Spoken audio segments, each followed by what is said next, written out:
So if I've learned anything from triathlon, it's that you can do anything for 5 minutes, and if I've learned anything from dance, it's that you can perform on stage, so I hope this goes well. So I completed my first Ironman Wisconsin in 2012. Ironman was great, loved it, loved the sport, changed my life, but I'm not here to talk about the race. I am here to talk about what happened after Ironman and a little idea I had while I was riding my bike. So before the Cookie Project, I worked in a corporate sales job. Since the Cookie Project, I now am able to help thousands of endurance athletes across the country achieve their goals. My passion became my hobby, and my hobby is now my career. One day, I was out riding the Ironman Wisconsin bike course, and I noticed how a driver was patient and waited until I got to the top of a hill to safely pass. I blurted out loud to my training partners, I wish I could do something nice and bake them all cookies or something, and the Cookie Project was born. I posted my idea on social media, and I got 2 types of responses. 1, you're totally crazy, this will never work, and 2, this is crazy, but it's awesome, how can I help?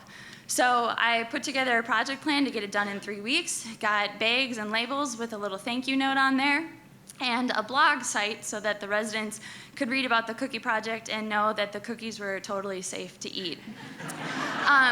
It was awesome to see over 65 people baking cookies, 3,000 to be exact, and they started posting it on social media. It was free, feel-good marketing. People were having baking parties with their families and friends. I worked with a local triathlon store to be our cookie drop location. I was really worried that we weren't going to have enough, but we ended up having hundreds extras, and so I ended up taking those to local bike shops around the community as well.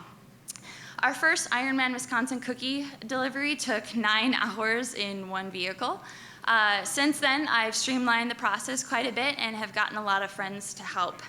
I learned from the Cookie Project that if you want to get a collective group of people, if you want to move the masses, what they contribute and what they get in return needs to be bigger than what they give. It wasn't long before the comments from our blog started rolling in. I was really surprised with the overwhelmingly positive response from the residents. I was fully prepared for some negativity from a farmer being like, I hate cyclists, get off my lawn. But it's hard to get mad at somebody when they're handing you cookies. It wasn't long after the first Cookie Project that I was contacted by this guy, Dave, who happened to be the executive director of the Ironman Foundation. The Ironman Foundation is the charity of Ironman that gives back to communities where the Ironman races are held. And he's like, hey, I think this is a great idea, and you should recreate this out in Lake Placid for our Ironman Lake Placid. Another 6,000 cookies were delivered to the residents along that course as well. In that same talk, he asked me, he's like, hey, you know what? We've got this triathlon team that does good works and community service projects in, different cities across the country. I'd really like you to race for us. And I was like, awesome, sure, sign me up. I love the sport, let's do this. And in that same conversation, he's like, by the way, do you mind speaking to 3,500 of your fellow athletes at the Ironman Wisconsin dinner? I was like, okay. But it was during that talk on the Cookie Project to all those fellow athletes that it sparked something. The story of the Cookie Project encouraged other people to do something that they had never done before.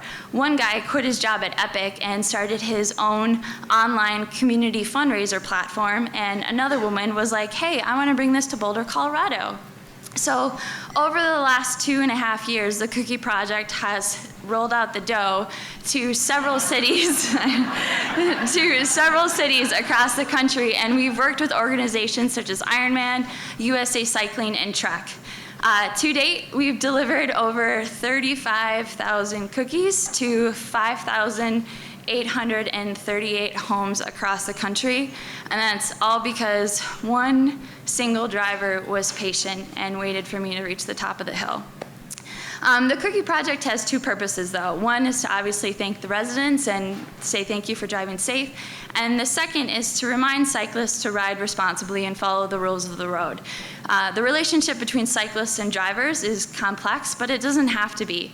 The Cookie Project is all about lending a hand instead of shaking a fist. So if you remember anything about the Cookie Project from tonight, the one thing is this. Never underestimate the impact that one simple act of kindness can have, because you don't know how that's going to have a ripple effect across the country. If you guys happen to like cookies and bikes like I do, you can talk to me after the show, or you can check out the website, thecookie.project.org. Thank you.